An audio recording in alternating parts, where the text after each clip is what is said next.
ഈ വീട്ടില് ഡ്രഗ്സ് കയറ്റി. ഓക്കെ, ഡ്രഗ്സ് കാണാത്ത ഒരു രൂപവും ഒരു സ്വഭാവവും അവനുണ്ട്. അത് നമ്മൾ അവിടെ വീട്ടിൽ താമസിക്കുന്നവർക്ക് മാത്രമേ. സത്യം ഞാൻ ചെയ്യട്ടെ, ഞാൻ കുണ്ടനല്ലടാ, സത്യമായിട്ട് ഞാൻ കുണ്ടനല്ല. എന്റെ ഉമ്മ സത്യം ഞാൻ കാര്യം പറയാം. എടാ ഞാൻ ഇന്നേ വരെ കുണ്ടൻ, എടാ ഞാൻ സ്ട്രെയിറ്റ് ആണ്. അതുകൊണ്ടല്ലടാ ഒരു ഫോൺ നോക്കിയിട്ട് ഞാൻ ഇത് ചെയ്യുന്നത്. കുണ്ടനാണ് ഞങ്ങൾക്ക് മമ്മൂനെ കൊണ്ടുപോയിട്ട് ഇതാക്കിയാ പോരെ. ഈ കുണ്ടൻ എന്ന് പറയുന്നുണ്ടല്ലോ, ഈ കുണ്ടൻ എന്ന് ഞാൻ പറയുന്നുണ്ടല്ലോ. ഞാൻ അതിനറിയാം കുണ്ടൻ എന്ന് പറഞ്ഞു കഴിഞ്ഞാൽ ആൾക്കാർ ഏത് രീതിയിൽ എടുക്കുന്നു. ഇവൻ ഡ്രഗ്സ് കൊടുത്ത് അങ്ങനെ തന്നെ പറഞ്ഞല്ലോ നീ. ഡ്രഗ്സ് കൊടുത്ത് കുട്ടികളാക്കുന്നു പറഞ്ഞിട്ട് നീ അത് അടുത്ത് കാണിച്ച വീഡിയോ ഏതാ? ഇവൻ ഇങ്ങനെ വാണം പെടുന്നത്. എടാ നമ്മള് ഇവൻ ഫോൺ സൈറ്റ് നോക്കിയിട്ടാ വാണം പെടുന്നത്. നീ അവിടെ വന്ന് ഫോട്ടോ എടുക്കാൻ നോക്കിയ ആൾക്കാർ ഇൻസ്റ്റയിൽ പോസ്റ്റ് ഇട്ടെങ്കിൽ ആ പോസ്റ്റ് നോക്കിയിട്ടാ വാണം പെടില്ല. ഇല്ലേ വീട്ടിൽ ഫോട്ടോ എടുക്കാൻ ഗ്യാങ് ഹൗസ് ഫോട്ടോ എടുക്കാൻ വന്ന് പോയ ആൾക്കാർ പോകുന്ന സമയത്ത് അവിടെ സ്റ്റോർ റൂം ഉണ്ട്, സ്റ്റോർ റൂമിന്റെ അടുത്ത് ജനൽ കൊടുത്തിട്ട് ആടുന്ന നീ വാണം പെടില്ല. ഇവൻ ഫോൺ സൈറ്റ് നോക്കിയിട്ടാണ് വാണം പെടുന്നത്. അത് ആണുങ്ങൾ വിടും, അണ്ടിയൊക്കെ ഉള്ളവർ വിടും. ഓക്കെ, അതിന് സീനൊന്നുമില്ല. ഞാൻ ബാത്റൂമിൽ ഇവിടെ ഉള്ളൂ. പിന്നെ ഞാൻ ഇന്നേ വരെ ഞാൻ പബ്ലിക്കായിട്ട് ഞാൻ വാണം വിട്ടിട്ടില്ല, കള്ളും കുടിച്ചിട്ടില്ല, സിഗരറ്റും വലിച്ച. തെളിയിക്കാൻ പറ്റിയ പാടാ. എന്റെ ഐഫോണും തരാം, വീടിന്റെ ആധാരം വെച്ചിട്ട് 3 ലക്ഷം റുപ്യ തരാം. പോയി ഗൊക്കൊക്കെ ആക്കടാ. എടാ ഞാനൊരു കാര്യം വിട്ടടാ, നമുക്ക് ഈ പറഞ്ഞ പോലെ പൈസ ഇല്ലാത്തതുകൊണ്ടും ഫെയിം ഇല്ലാത്തതുകൊണ്ടും ഇവൻ നേരത്തെ എടാ മമ്മൂനെ ഷമീർ കൊണ്ടനടിച്ചോ, ഷമീറിനെ മമ്മു കൊണ്ടനടിച്ചോ, അതോ ഷമീറിനെ മമ്മൂനെയും കൂടെ ചേർത്ത് നിയാദ് കൊണ്ടനടിച്ചോ, തൊപ്പി കൊണ്ടനടിച്ചോ, അല്ലെങ്കിൽ ആദിൽ കൊണ്ടനടിച്ചോ എന്നുള്ളതല്ല ഇവിടുത്തെ ഇഷ്യൂ. ആദ്യമായിട്ടുണ്ടായ പ്രശ്നം എന്താണ്? മമ്മു ഷമീറും കൂടെ വന്ന് പറഞ്ഞിട്ട് പോയി, ഈ തൊപ്പി എന്ന് പറയുന്ന ആൾ കാണുന്ന പോലെയല്ല, ഈ ക്യാമറയിൽ കാണുന്ന പോലെയല്ല, അല്ലാതെ ഒരു മുഖമുണ്ട് അവൻ ആൾ ചെറിയ ചെറ്റയാണ് എന്ന് പറഞ്ഞിട്ട് പോയി. ഉടനെ ചാടി കയറി ഒരു വാണം അടിക്കുന്ന വീഡിയോ ആയിട്ട് വന്നിരിക്കുന്നു തൊപ്പി. അതായത് തൊപ്പി ചെയ്ത പരിപാടി എന്ന് പറഞ്ഞാൽ BJP ഒരു നയമാണ്. BJP പരിപാടി എന്ന് പറഞ്ഞാൽ, ഇപ്പോൾ ഞാൻ BJP എന്ന് പറഞ്ഞാൽ ഒരുപാട് ആൾക്കാർ കൊള്ളും. BJP ആടാ നീ ഏതാടാ മൈരേ നീ ഏതവനാടാ എന്നും പറഞ്ഞുകൊണ്ട് കുറേ എണ്ണം വരും. ഇപ്പോൾ ഞാൻ ഒന്ന് പോയിട്ട് പണിയൊക്കെ പോയി. BJP എന്ന് ഞാൻ പറയാൻ കാരണം എന്താണെന്ന് വെച്ചാൽ, കോൺഗ്രസ് പാർട്ടി ഇപ്പോൾ പാർലമെന്റിൽ, കോൺഗ്രസുള്ള തൃണമൂലല്ല ആരായാലും പാർലമെന്റിൽ പറയാണ്, അതുപോലെ നിങ്ങൾ ഇങ്ങനൊരു പ്രശ്നം ഉണ്ടാക്കിയല്ലോ, ഇങ്ങനെ ഒരു പ്രശ്നം ഉണ്ടായല്ലോ, ഇത് ശരിയാണോ, നിങ്ങൾ ഈ ചെയ്തത് ശരിയാണോ, നിങ്ങളുടെ ഈ മന്ത്രി ചെയ്തത് ശരിയാണോ എന്ന് ചോദിച്ചു കഴിഞ്ഞാൽ ഉടനെ പറയും കോൺഗ്രസിന് അത് ചോദിക്കാനുള്ള അധികാരമില്ല, അതിന് അത് ചോദിക്കാനുള്ള അർഹതയില്ല. നിങ്ങൾ എന്താ ചെയ്തത്? നിങ്ങൾ 1970 എന്താ ചെയ്തത്? നിങ്ങൾ 1972 എന്താ ചെയ്തത്? നിങ്ങളുടെ അണ്ടി കൊണ്ട് ഇങ്ങനെ വെച്ചില്ലേ, നിങ്ങൾ അങ്ങനെ വെച്ചില്ലേ എന്നും പറയാണ്ട് ഒരു വർത്താനമുണ്ട്. അതേ പരിപാടിയാണ് നിയാദ് ചെയ്തത്. തൊപ്പി എന്ന് പറയുന്ന ഊളയെ കുറിച്ച് ഈ 2 പിള്ളേർ വന്നിട്ട് കാശ് തരുന്നില്ല എന്നൊക്കെ പറഞ്ഞപ്പോ ഉടനെ വന്നിരിക്കുകയാണ്. അവൻ വെടി കിടന്ന് വാടിക്കുന്ന വീഡിയോയും അതിന്റെ അടുത്ത് ഒരു പയ്യൻ കിടക്കുന്നതും ഡ്രഗ്സ് കൊടുത്തിട്ട് ഒരു തൊപ്പി പറയുന്ന തൊപ്പിയുടെ പോയിന്റ് ഓഫ് വ്യൂ തന്നെ ഞാൻ സംസാരിക്കാം.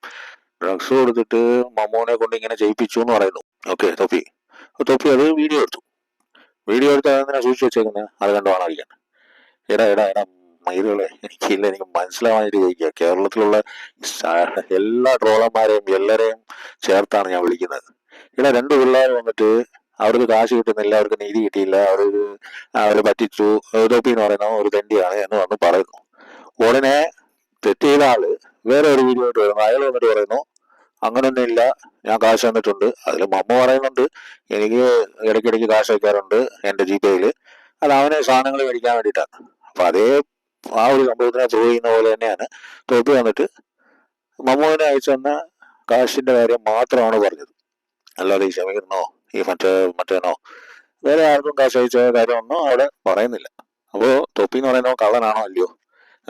ഇത് മനസ്സിലാക്കാതെ അവൻ ഒരു വീഡിയോ കാണിച്ചപ്പോഴേക്കും അതും കുത്തിപ്പൊക്കിക്കൊണ്ട് കണ്ടോ കാണാടിക്കുന്നുണ്ടോ, ഇവനൊക്കെ ഇത്രക്കാരനല്ലേ, അവൻ കുണ്ടനോ ചിണ്ടനോ മണ്ടനോ എന്ത് പൊട്ടനോ ആയിക്കോട്ടെ, നമുക്കതിനകത്ത് കാര്യമില്ലല്ലോ. ഞാൻ ഈ സംഭവം ആദ്യം കണ്ടപ്പോൾ വിചാരിച്ചെന്നാണ് ഞാൻ ഇത് ഫുള്ള് സ്ക്രിപ്റ്റ് ആണെന്ന്. കാരണം ഇവന്മാര് സ്ക്രിപ്റ്റിന്റെ ഉസ്താദന്മാരാണല്ലോ ഇവര്. പക്ഷെ ഇത് ഈ ഫോട്ടോ കണ്ടപ്പോ, ഈ മറ്റേ ബ്ലർ ചെയ്ത വീഡിയോ കണ്ടപ്പോ എനിക്ക് മനസ്സിലായി ഇത് സംഭവം സീരിയസ് ആണ്. ഇവര് തമ്മിൽ അടിച്ചു പിരിഞ്ഞത് തന്നെയാണ്, അടിച്ചു പിരിഞ്ചാച്ചി. അപ്പൊ അതിനുവേണ്ടി ഇങ്ങനെ ചെളിവാരി എറിയണോടാ. ഇതുപോലെ ഒരു അലവലാതി ഈ തൊപ്പി എന്ന് പറയുന്നവനെ പോലത്തെ ഒരു ചെറ്റ ആ പിള്ളേരുടെ മുന്നിൽ നിന്ന് ഇവൻ വീഡിയോ എടുക്കുന്നു. അവരറിയാതെ ഒന്നല്ല വീഡിയോ എടുക്കുന്നത്, അവരറിഞ്ഞുകൊണ്ടാണ് വീഡിയോ എടുക്കുന്നത്. ഇവന്റെ മേളിൽ അത്രയ്ക്കും ട്രസ്റ്റ് ഉള്ളതുകൊണ്ടാണ് അവന്മാർ അങ്ങനെ കിടന്നു കൊടുത്ത് അങ്ങനെ വീഡിയോ എടുത്തത്. അതിനെ കൊണ്ടുവന്ന് ഇങ്ങനെ ഒരു പ്രശ്നം ഉണ്ടായപ്പോ വന്ന് പരസ്യം ചെയ്യണമെങ്കിൽ ഇപ്പൊ അവന്മാര് ഇവൻ വാണടിക്കുന്ന വീഡിയോ ആയിട്ട് വന്നിട്ടുണ്ട്. എല്ലാം കള്ളന്മാരാ. ഇവന്മാര് മൊത്തത്തിൽ തെണ്ടികളാണ്, തൊട്ടികളാണ്. പക്ഷെ തൊപ്പി അതിൽ കൂടിയനോ അത് മനസ്സിലാക്കാതെ നമ്മുടെ നാട്ടിലുള്ള എല്ലാ ട്രോളന്മാരും മയിലുകള് അയ്യോ തൊപ്പി ഭയങ്കര സംഭവം, തൊപ്പിക്ക് ആദ്യം ഭയങ്കര നെഗറ്റീവ് ആയിരുന്നു, അതിപ്പോ പോസിറ്റീവായിട്ട് മാറി. എന്ത് പോസിറ്റീവായിട്ട് മാറി? കൊച്ചു പിള്ളേർ 18 വയസ്സാവാത്ത പിള്ളേരുടെ വീഡിയോ എടുത്ത് കളികളാണോ പോസിറ്റീവ്? അത് മനസ്സിലാക്കാനുള്ള ബോധമില്ലടാ നിങ്ങക്ക് മയിലന്മാര്. ഊളത്തരം കാണിച്ചതും പോരാ, അവൻ സ്വയം പൂർണ്ണം വന്നിട്ട് പറയുന്നുണ്ട് അവന്റെ വീട്ടിൽ ഡ്രഗ്സ് കൊണ്ടുവന്നു, ആ ഡ്രഗ്സ് കയറ്റി. അത് ഒരു പ്രാവശ്യമാണോ, ഒറ്റ പ്രാവശ്യമാണോ ഡ്രഗ്സ് കയറ്റിയത് ഇവന്റെ വീട്ടിൽ? ഇവൻ പറയുന്നുണ്ട് ഇവൻ ഒരുപാട് വീഡിയോസ് ഉണ്ട്, ആ വീഡിയോ ഒക്കെ കണ്ടു കഴിഞ്ഞാൽ കഴിഞ്ഞു. അപ്പോൾ ഇത്രയും പ്രാവശ്യം വീഡിയോ എടുക്കണമെങ്കിൽ ഇവന്റെ സ്ഥിരം പരിപാടി തന്നെ മറ്റേ സ്ട്രീമിങ് ചെയ്യുക, അല്ലാത്ത സമയത്ത് ഈ പിള്ളേരുടെ വീഡിയോ എടുത്ത് വയ്ക്കുക. എടാ കൊച്ചു പിള്ളേര് അവര് ഈ ട്രാപ്പിലൊക്കെ ആയിപ്പോവും. ഇപ്പൊ കുറെ ഊള പരിപാടികൾ വന്നിട്ട് എന്നോട് ചോദിക്കും, നീ കുണ്ടനാണോ രാമയ്യ, അതുകൊണ്ടാണ് അവന്മാരെ സപ്പോർട്ട് ചെയ്യുന്നത്. ഞാൻ അവന്മാരെ സപ്പോർട്ട് ഒന്നല്ല ചെയ്യുന്നത്. അവന്മാരും തെണ്ടികളാണ്, അവന്മാരും ചെറ്റത്തനമാണ് കാണിച്ചിരിക്കുന്നത്. പക്ഷെ അവന്മാരും മണ്ടന്മാരായി പോയി. ഇവനെ പോലത്തെ ഈ കുബുദ്ധിയില്ല. ഇങ്ങനെ ഒരു പ്രശ്നം ഉണ്ടായി, കുറച്ച് കാശിന്റെ കാര്യം വന്ന് പറയുമ്പോൾ ഉടനെ വന്നിട്ട് പറയാണ് എന്താ ഇതെന്തോ ഒരു ഇവന്മാരുടെ മുഖം ഞാൻ കാണിച്ചോണ്ടല്ലോ, ഇവന്മാരെ ഞാൻ കാണിച്ചോണ്ടല്ലോ, അവന്മാരെ അപ്പുറത്ത് ആത്മഹത്യ വന്നു. ഏടാ മയിലെ തൊപ്പി, നിനക്കൊന്ന് ഒളിപ്പില്ലടാ മയിലെ, നാണോ മാനം ഉണ്ടോളോ നിനക്ക്? വൃത്തിയായിട്ടാണ് കൊച്ചു പിള്ളേരുടെ വീഡിയോ എടുത്ത് വെച്ചിട്ട് അതും കൊണ്ട് ഉണ്ടാക്കാൻ നടക്കുന്നു പൊലയാടി. ഇല്ല, എനിക്ക് നാല് പറയണമെന്നുണ്ട്. ഇവന്റെ ഈ ആക്ടിവിറ്റീസ് കണ്ടപ്പോഴേ അത് കണ്ട് ചിരിക്കാൻ നമ്മുടെ കുറെ മലയാളീസ് മൈലുകൾ അതിന്റെ സീരിയസ്നെസ് മനസ്സിലാക്കാതെ. എടാ കൊച്ചു പിള്ളേരുടെ വീഡിയോ ഒക്കെ പറഞ്ഞാലും അത് ഭയങ്കര സംഭവം. അവൻ ആണടിക്കുമ്പോൾ വീഡിയോ എടുത്താലും കൊള്ളാം, അവൻ കുഞ്ഞു നിൽക്കുമ്പോൾ വീഡിയോ എടുത്താലും കൊള്ളാം. ചുമ്മാ ഉള്ള ഒരു വീഡിയോ എടുത്താൽ തന്നെ അത് തെറ്റാ. മറ്റേ കേസ് അറിയാമല്ലോ, ഒരുപാട് ആൾക്കാർ ഇപ്പൊ പേടിച്ച് നടക്കുന്ന ഒരു കേസാണത്. ആ ഒരു സെക്ഷൻ എന്തുവക ആൾക്കാരാണ്. അവൻ പറയുന്ന ഈ രണ്ട് പിള്ളേർ വന്നിട്ട് എന്താ പറഞ്ഞ, രണ്ട് പിള്ളേർ വന്നിട്ട് പറഞ്ഞു ഞങ്ങൾക്ക് കാശ് കിട്ടിയില്ല, ഇങ്ങനെയാണ്. അവൻ ചെയ്യുന്ന മറ്റേ പരിപാടി ചാരിറ്റി അതൊക്കെ ചുമ്മാ ആണ്, കള്ളത്തരമാണ്. ഉടനെ അതിനെ മറികടക്കാണ്. അതാ ഞാൻ പറഞ്ഞത് BJPയുടെ ഐഡിയ. ഉടനെ അതിന് ഓപ്പോസിറ്റ് ആയിട്ട് വന്നിട്ട് പറയാണ്, എടാ നിനക്കൊന്നും ഇത് പറയാനുള്ള ഇതില്ലടാ, നീയൊക്കെ കാണിക്കുന്ന കണ്ടോ എന്ന് പറഞ്ഞുകൊണ്ട് പ്രൈവറ്റ് വീഡിയോ അങ്ങ് എക്സ്പോസ് ചെയ്യാം. പ്രൈവറ്റ് വീഡിയോ എക്സ്പോസ് ചെയ്ത ഉടനെ നമ്മുടെ കേരളം മൊത്തം ഈ പിള്ളേർക്കെതിരായി. അതാണ് നമ്മൾ നോക്കേണ്ടതാണ്, നമുക്ക് ചിന്തിക്കേണ്ട ഒരു കാര്യം അതാണ്. എന്തുകൊണ്ടാണ് നമ്മൾ ഈ പിള്ളേർക്കെതിരാകുന്നത്? എടാ അവന്മാർ വാങ്ങിച്ചു, അവന്മാർ എന്തെങ്കിലും ചെയ്തു, ആ റൂമിലുള്ളപ്പോൾ പലതും ചെയ്തെന്നിരിക്കും. അപ്പോൾ അത് ഒരുത്തം വീഡിയോ എടുത്തിട്ട് പ്രദർശിപ്പിക്കാന്ന് പറയുമ്പോൾ അവനല്ലേ ചെറ്റ. ഇതാണേലും ഭയങ്കര സംഭവമാണ് നമ്മുടെ ആൾക്കാർ. എനിക്ക് ചിരിച്ച് പൈപ്പിലും വെള്ളമില്ല കിണറ്റിലും വെള്ളമില്ല എന്ന് പറഞ്ഞ പോലെ എന്ത് വക മണ്ടന്മാരൊക്കെയാണ് നമ്മളല്ലേ. രണ്ട് പിള്ളേർ വന്നിട്ട് ഒരു പ്രശ്നം പറയുമ്പോൾ അതിൻ്റെ ഓപ്പോസിറ്റ് ആൾ വന്നിട്ട് അവരുടെ പ്രൈവറ്റ് വീഡിയോ കാണിക്കുകയാണ്. അതിൽ ഒരുത്തൻ അണ്ടർ ഏജ് ഒക്കെയാണ്. അപ്പോൾ അങ്ങ് ആദിൽ എന്ന് പറയുന്നവനെ വെച്ചാണ് ഇവർ ബ്ലാക്ക് മെയിൽ ചെയ്തതെന്ന് പറയുന്നത്. അപ്പോൾ ഇവൻ ആദിലിനെ വല്ലതൊക്കെ ചെയ്തിട്ടുണ്ട്. ആ വീഡിയോ ഇവൻ പുറത്തു വിടത്തില്ല, കാരണം വീഡിയോ മൊത്തം ഇവൻ്റെ കയ്യിലല്ലേ. ഇവനാണല്ലോ വീഡിയോൻ്റെ ആൾ. വീഡിയോ എടുത്ത് വെക്കുക, അടിക്കുക, ലൈവ് സ്ട്രീമിങ് ചെയ്യുക, മറ്റേ ഐഷോ സ്പീഡ് പോലെ ഞാൻ ഉണ്ടാക്കണമെന്ന്. എടാ ആദ്യം മനസ്സ് നന്നാവണം, അല്ലാതെ ഐഷോ സ്പീഡോ ഐഷോ വീഡോ ഈ ഇങ്ങനത്തെ മറ്റേ പരിപാടി കാണിക്കണമെന്ന് വിചാരിച്ചുകൊണ്ട് മാത്രം നന്നാവില്ലടാ. ആദ്യം മനസ്സ് നന്നാവണം. ഊളത്തറ കാണിച്ചിട്ട് ഇത് കണ്ടിട്ട് നമ്മുടെ പോലീസൊന്നും കേസെടുക്കുന്നില്ല എന്നുള്ളതാണ്. ഇവൻ ഓപ്പണായിട്ട് പറയുന്നുണ്ട് ഇവന് പണ്ട് മറ്റേ വാടകയ്ക്ക് വീട് തരാൻ പ്രശ്നമായിരുന്നു എന്നൊക്കെയാണ് ഞാൻ കേട്ടിട്ടുള്ളത്. ഞാൻ പണ്ട് എൻ്റെ ഒരു ഫ്രണ്ടിന് വേണ്ടിയിട്ട്, ഫ്രണ്ടെന്ന് പറഞ്ഞാൽ ഒരു ബിസിനസ് ആവശ്യത്തിന് വേണ്ടിയിട്ട്, അവൻ മറ്റേ മീൻ കച്ചവടം ചെയ്യാനായിട്ട് വന്ന ഒരാളായിരുന്നു.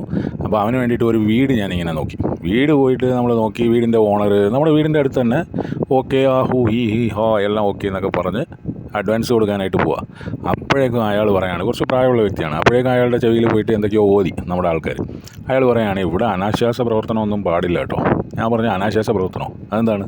എൻ്റെ അച്ഛനെയൊക്കെ നല്ലപോലെ അറിയാവുന്ന ആളായിരുന്നു. അപ്പോൾ എൻ്റെ അച്ഛനും മരിച്ചു, അയാളും മരിച്ചു. അപ്പോൾ ഞാൻ പറയാൻ ഉദ്ദേശിക്കുന്നതെന്ന് വെച്ചാൽ അങ്ങനെ ഒരു ജെന്യൂനായിട്ടുള്ള ഒരാൾക്ക് വീട് തരത്തില്ല നമ്മുടെ കേരളത്തിൽ. ഈ തണ്ടിക്ക് ആദ്യം വീട് മറ്റേ വാടകയ്ക്ക് കിട്ടാനൊക്കെ പ്രയാസമായിരുന്നു. പിന്നീട് ഇപ്പോൾ ഭയങ്കര സ്റ്റാറായിപ്പോയി. ഇപ്പോൾ വീടിൻ്റെ കാര്യത്തിനൊന്നും ഒരു കുഴപ്പമില്ല. എടാ ഇവൻ തന്നെ വന്ന് പറയുന്നുണ്ട് ഇവൻ്റെ വീട്ടിൽ ഡ്രഗ്സ് കയറ്റിയെന്ന്. അപ്പോൾ ഇവനെ അറസ്റ്റ് ചെയ്തുകൂടെ? ആ വീട്ടിൽ ഫോറൻസിക് ചെയ്തുകൂടെ? ചെയ്താൽ ഒന്നും കിട്ടത്തില്ലെന്നാ? ഡ്രഗ്സൊക്കെ ഈ മറ്റേ ഈ സാധനങ്ങളൊക്കെ എത്ര ദിവസം ആയാലും ആ ടേബിളിലും ആ ചെയറിലും എവിടെ അത് യൂസ് ചെയ്തതെന്ന് വെച്ചാൽ അതിൻ്റെ ഒരു അംശം കിട്ടിയാൽ മതി, അതോടെ തീരും ഈ മൂളയുടെ കാര്യം. ഇവൻ്റെ പേരിൽ നേരത്തെ ഉണ്ടല്ലോ, മറ്റേ അച്ചായൻ്റെ കാര്യത്തിലൊക്കെ നേരത്തെ ഉണ്ട് ഇവൻ്റെ പേരിൽ ഈ പ്രശ്നങ്ങളൊക്കെ. പക്ഷേ അതൊക്കെ ഇപ്പോൾ ആശാൻ ഇങ്ങനെ ഒതുക്കി തീർത്ത് ഇങ്ങനെ പോവാണ്. പക്ഷേ സത്യമേവ ജയതേന്ന് പറഞ്ഞൊരു സംഭവം എഴുതി വെച്ചിട്ടുണ്ട് നമ്മുടെ. അതാണ് എനിക്ക് ഓർമ്മ വരുന്നത്. ഈ തെണ്ടി ആപ്പിലാവുമെന്നുള്ളത് ഞാൻ എഴുതി വെച്ച് തരാം.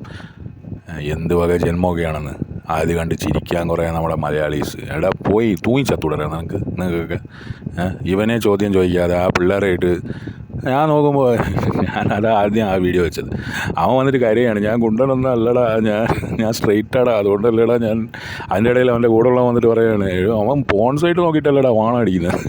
എടാ മൈരെ പോൺ സൈറ്റ് നോക്കിയെന്ന് പറഞ്ഞാലും പ്രശ്നമാണ്. ഇവന്മാർക്ക് വിടുവായ കേട്ടോ. ഇവന്മാരെ ശരി ശരിക്കും ഇവന്മാരെ പിടിച്ച് 4 ചോദ്യം ചോദിച്ചു കഴിഞ്ഞാൽ തീരാവുന്നതേ ഉള്ളൂ. പോലീസുകാർ കൊണ്ടുപോയിട്ടേ ഇവന്മാരെ കൊണ്ടുപോയി ഓരോ മറ്റേ എന്താ പടം അത് മമ്മൂക്കയുടെ പടം ഉണ്ടല്ലോ, പ്രത്യേകം റൂമിൽ 4 പേരെ ഇരുത്തിയിട്ട് 4 പോലീസുകാർ 4 രീതിയിൽ പിന്നെയും തിരിച്ചും മറിച്ചും ചോദ്യം ചോദിച്ചു കഴിഞ്ഞാൽ ഇവന്മാർ പെടും. കാരണം ഇവന്മാർ പറയുന്നത് മൊത്തം മറ്റേ കൊച്ചിക്ക് എന്തിനും ഒന്ന് തൂറാവുന്ന അങ്ങനെ പറയുന്ന ടീംസാണ് ഇവന്മാർ. എന്ത് വക ജന്മങ്ങളൊക്കെയാണെന്ന്. ഇവൻ ഭയങ്കര ബുദ്ധിരാക്ഷസൻ തൊപ്പി. അയ്യോ അവിടെ വന്നിട്ട് ഒരു വലിയേട്ടൻ കളി. ഞാൻ മറ്റേ നീയൊക്കെ അങ്ങ് രക്ഷപ്പെടണമെന്ന് ഞാൻ ആഗ്രഹിച്ചു പോയി, ഞാൻ അങ്ങനെ ആയിപ്പോയി, ഞാൻ അതിനുവേണ്ടി എന്തൊക്കെ വർക്ക് ചെയ്തു. എടാ അവന് ഒരു 10,000 രൂപ അയച്ചതിൻ്റെ ഒരു തെളിവ് പോലും നീ ഇതുവരെ കാണിച്ചിട്ടില്ലല്ലോ. ഇനിയിപ്പോൾ നാളെ മറ്റന്നാൾ വന്ന് കാണിക്കുമായിരിക്കും. എന്നാലും ആദ്യം നീ കാണിക്കേണ്ടിയിരുന്ന അതല്ലടാ. നീ നല്ലവനാണെങ്കിൽ ആദ്യം നീ കാണിക്കേണ്ടിയിരുന്ന അതാ. അല്ലാതെ വന്നിട്ട് അവന്മാർ വാണടിക്കുന്ന വീഡിയോ എടുത്ത് ഇടുക എന്ന് പറയുമ്പോൾ നിന്നെക്കാട്ടിലും വലിയൊരു ചേട്ട ഇനി ഉണ്ടാവാനില്ലടാ ഈ ലൈവ് സ്ട്രീമിങ് ഈ പരിപാടിയിൽ. കേരളത്തിൽ ഞാൻ പറയുന്നത്, വെളി രാജ്യങ്ങളിലുണ്ടാവും ഇതിനെക്കാട്ടിലും വലിയ വലിയ ചേട്ടകളൊക്കെ ഉണ്ടാവും. പക്ഷേ ഇത് കുറച്ച് കൂടിപ്പോയി. ഇവനെ ശരിക്കും ബാൻ ചെയ്യണം എന്നാണ് എൻ്റെ ഒരു ആഗ്രഹം. എൻ്റെ ഒരു ചെറിയൊരു ആഗ്രഹം പറയാം. പക്ഷേ ആൾക്കാർ സമ്മതിക്കില്ലെന്നേ. അപ്പോഴേക്കും അവൻ കാശുമായിട്ട് ആരെങ്കിലുമൊക്കെ പിടിക്കും, ആരുടെയെങ്കിലൊക്കെ കാൽ പിടിക്കും, ആരുടെയെങ്കിലൊക്കെ പോയിട്ട് മമ്മ ബ്ലോ ചെയ്യാന്ന്. മമ്മ ബ്ലോ ചെയ്യുന്നത് ഇയാൾക്ക് അങ്ങ് ഫീലിംഗ് ആയി പോയിന്ന്. എടാ മമ്മ ബ്ലോ ചെയ്യുന്ന നീ വീഡിയോ എന്തിനാടാ മേരെ എടുത്ത്? മമ്മ ബ്ലോ ചെയ്യുകയാണെങ്കിൽ ഇടാ എന്താടാ ഈ കാണിക്കുന്ന വീട്ടിൽ എന്നും പറഞ്ഞുകൊണ്ട് അവന്മാരെ വീട്ടിൽ നിന്ന് അടിച്ച് പുറത്താക്കിക്കൂടെ നിനക്ക്? അത് പറ്റിയില്ലല്ലോ. മമ്മ ബ്ലോ ചെയ്യുക, മമ്മ ബ്ലോ ചെയ്യാ. അവൻ്റെ സൗണ്ടിലെ വ്യത്യാസം കണ്ടോ? മമ്മു ബ്ലോ ചെയ്യുക. എടാ മമ്മൂനെ കൊണ്ട് ആര് ബ്ലോ ചെയ്യിച്ചാൽ നിനക്ക് എന്താടാ പ്രശ്നം? എടാ മൈരേ, അതെന്തിനാടാ നീ വീഡിയോ എടുത്ത് സൂക്ഷിച്ച് വെച്ചേക്കുന്നത്? അതാടാ എൻ്റെ ചോദ്യം. അവന്റെ ജീവിതം ഇത് മമ്മൂനെ ഞാൻ പീഡിപ്പിച്ചു. ഇതല്ല ഇവൻ ചെയ്യുന്ന കാര്യം. പിള്ളേർക്ക് ഡ്രഗ്സ് കൊടുത്തിട്ട് ഇത് നിങ്ങൾ കാണണം. പിള്ളേർക്ക് ഡ്രഗ്സ് കൊടുത്തിട്ട് പിള്ളേരെ സെക്സ്വലി അബ്യൂസ് ചെയ്യാം. മുഖ്യമന്ത്രി sir, V D Satheesan sir, Kerala police, നിങ്ങളിതൊന്നും കേൾക്കുന്നില്ലേ? മുഖ്യമന്ത്രി സാറിലേക്ക് ഇത് എത്തിയിട്ടുണ്ടാവില്ല. പക്ഷേ കേരള പോലീസിൻ്റെ കണ്ണിൽ, സൈബർ ക്രൈമിൻ്റെ കണ്ണിൽ ഇതൊക്കെ പെടേണ്ട ഭായി. എൻ്റെ ഭായി അവൻ പറഞ്ഞു കേട്ടോ, വീട്ടിൽ ഡ്രഗ്സ് കയറ്റി, വീട്ടിൽ ഇങ്ങനെ സംഭവം ഉണ്ടായി, കൊച്ചു പിള്ളേരെ, അതായത് പ്രായപൂർത്തിയാകാത്ത പിള്ളേരെ സെക്ഷ്വലി അബ്യൂസ് ചെയ്തു എന്ന് അവൻ ഓപ്പണായിട്ട് വന്ന ഒരു ലൈവ് മറ്റേ സ്ട്രീമിങ്ങിൽ വന്ന് പറയാണ്. അവൻ ആ വീഡിയോ റിമൂവ് ചെയ്ത് കളഞ്ഞാലും ഒരുപാട് ആൾക്കാരുടെ അടുത്ത് ഈ കോപ്പിയുണ്ട്, അതുകൊണ്ട് കുഴപ്പമില്ല. അവനിത് പറയാൻ പറ്റില്ലല്ലോ ഇത് AI കൊണ്ടുണ്ടാക്കിയതാണ്. അവനെ ഒന്ന് പൊക്കൂ കേരള പോലീസ്, ഇവനെ ഒന്ന് അറസ്റ്റ് ചെയ്യൂ. ഇപ്പൊ കാണിക്കാൻ പോകുന്ന ഒരു വീഡിയോ, കുറേ വീഡിയോസ് ഉണ്ട്. ഈ ഒരു വീഡിയോ നിങ്ങൾ കണ്ടുപോയിക്കോ. കണ്ട കുറേ വീഡിയോസ് ഉണ്ടെന്ന്. ഇതൊന്നും കേരള പോലീസ് കേൾക്കുന്നില്ലേ? എൻ്റെ ബായ്, കേരള പോലീസ് അറ്റൻഷൻ. എവിടെയാണ് ബായ് നിങ്ങളൊക്കെ? ഉണ്ട തപ്പി നടക്കുകയാണോ ഇപ്പോഴും? സെക്സ്വൽ അബ്യൂസ് ചെയ്തിട്ടില്ല ഈ വീഡിയോയിൽ ഓൻ അല്ലാന്ന് ഓൻ പറയട്ടെ. ഇതിന്റെ ബ്ലർ അല്ലാത്ത വേർഷൻ പുറത്തു വിടും. ബ്ലറല്ലാത്ത വേഷം പുറത്ത് വിടും. കുറേ വീഡിയോസ്, ഇനിയും കുറേ വീഡിയോസ് ഉണ്ട്. ലൈബ്രറിയാ. പണ്ടത്തെ ഒരു സിനിമയിലുണ്ടല്ലോ ചന്തീസ് വീഡിയോ ലൈബ്രറി. അതാണ് തൊപ്പിയുടെ അടുത്ത ബിസിനസ്, അതാണെന്ന് തോന്നുന്നു. കാരണം കുറേ വീഡിയോ എടുത്ത് വെച്ചിട്ടുണ്ടല്ലോ. അപ്പോൾ ഇതൊക്കെ ലീക്കാക്കിയാൽ തന്നെ ഈ ലൈവ് സ്ട്രീമിങ്ങിൽ കിട്ടുന്നതിനെക്കാട്ടിലും കൂടുതൽ കാശ് കിട്ടും. ചെല്ല് മോനെ ചെല്ല്, തുടങ്ങിക്കോ ചന്തീസ് വീഡിയോ തുടങ്ങിക്കോ. നിന്നെ ഞാൻ ഒരു കാര്യം പറയാം. ഇപ്പൊ എനിക്കൊന്നും ചെയ്യാൻ പറ്റില്ല. കാരണം ഞാൻ നീയായിട്ടുള്ള ഇഷ്യൂ വന്നിട്ടുള്ള. ഇപ്പൊ ഞാൻ എന്തെങ്കിലും ചെയ്യിപ്പില്ല. അടുത്ത മണ്ടത്തരം, ലൈവായിട്ടുള്ള ഭീഷണി. ഇപ്പം ഞാൻ ഒന്നും ചെയ്യുന്നില്ല, ഇപ്പോൾ പ്രശ്നമുള്ളതുകൊണ്ട്. പിന്നീട് ഞാൻ കാണിച്ചുതരാം അവിടെ നിന്നെ. കൊട്ടേഷൻ കൊടുക്കാനാ അറിയോ? ആദിലുണ്ടല്ലോ, 18 വയസ്സാകാത്ത ആദില്, ഓനെ വെച്ചിട്ട് മുന്നിൽ നിന്ന് നെഗോഷിയേറ്റ് ചെയ്യുക, ബ്ലാക്ക് മെയിൽ ചെയ്യുക. ഞാൻ ഓനെ അബ്യൂസ് ചെയ്തെന്ന് പറഞ്ഞ് നാളെ ഇറക്കുന്നാ പറയുന്നത്. പക്ഷെ വീഡിയോ അവന്മാരുടെ കയ്യിലില്ലല്ലോ. വീഡിയോ നിൻ്റെ കയ്യിലല്ലേ? അതല്ലേ പ്രശ്നം ഇവിടുത്തെ. തൊപ്പി മോനെ, എന്താണെങ്കിലും നീയും പെട്ടു അവന്മാരും പെട്ടു. അതാരായിരിക്കും?